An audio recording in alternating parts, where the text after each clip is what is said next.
7 দফা দাবি নিয়ে সচিবালয় উপদেষ্টাদের সঙ্গে বৈঠক করেছেন জুলাই অভ্যুত্থানে আহতদের প্রতিনিধিরা। সরকার তাদের সর্বোত্তম চিকিৎসা নিশ্চিত করার আশ্বাস দিয়েছে। এই বিষয়ে সচিবালয় থেকে আরও জানাচ্ছেন সহকর্মী রেজন ফয়েজ।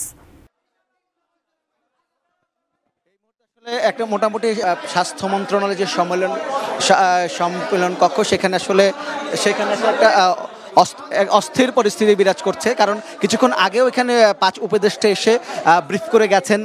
তিনি আহত যারা প্রতিনিধি যারা এসেছিলেন, জুলাই আগস্ট অভ্যুত্থানে আহত যারা এসেছেন তাদের সাথে কথা বলেছেন, তাদের বোঝানোর চেষ্টা করেছেন। তাদের বিভিন্ন দাবিগুলো ছিল যে সেই দাবিগুলো নিয়ে তারা কথা বলেছেন।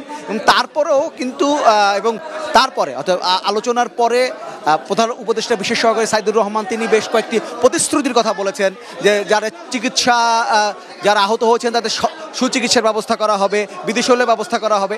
তারপরেও যারা আহত আছেন তারা আসলে সন্তুষ্ট হতে পারেননি, যে উপদেষ্টার যে আলোচনা করেছেন সে সন্তুষ্ট হতে পারেননি। মাঠের অলরাউন্ডার আমি, আর ঘরের allrounder Tilex. Tilex toilet cleaner, clean মানেই টাইলক্স।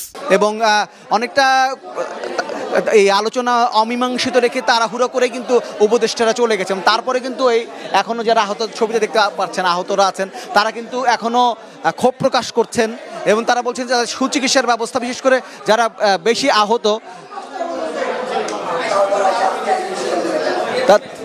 তারা দেখতে পাচ্ছেন যে আলোচনা হয়েছে সেই আলোচনার সাথে সন্তুষ্ট না। তারা নানাভাবে তাদের ক্ষোভ প্রকাশ করছেন এই রুমের মধ্যে। তো আজকে দুপুর থেকেই কিন্তু এই অবস্থা হয়েছিল যে যারা যারা জুলাই আগস্ট অভ্যুত্থানে আহত যারা ছিলেন তাদের একটা প্রতিনিধি দল, প্রায় 2-150 মানুষ তারা এখানে এসেছিলেন সচিবালয়ে। কিন্তু প্রথম থেকে তাদের মধ্যে একটা দ্বিধাবিভক্তি তৈরি হয়ে যায়, দুটি গ্রুপিং হয়ে যায়। অর্থাৎ অনেকে বলছিলেন যে কেউ এসছেন, কেউ আহত কি আহত না, কে সমন্বয়ক হয়েছেন, এটি নানাভাবে এক ধরনের গ্রুপিং তৈরি হয়ে যায়।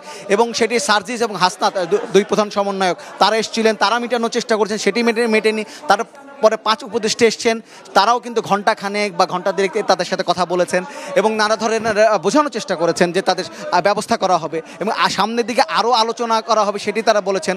এবং তারপরে কিন্তু শেষ পর্যন্ত যে আলোচনাটা হয়েছে কতটুকু ফলপ্রসূ হয়েছে সেটি প্রশ্ন রয়েছে, কারণ এখনও আমি দেখতে পাচ্ছি যারা আহত আছেন তাদের অনেকেই ক্ষোভ প্রকাশ করছেন। তো এই হচ্ছে সর্বশেষ পরিস্থিতি এখানকার।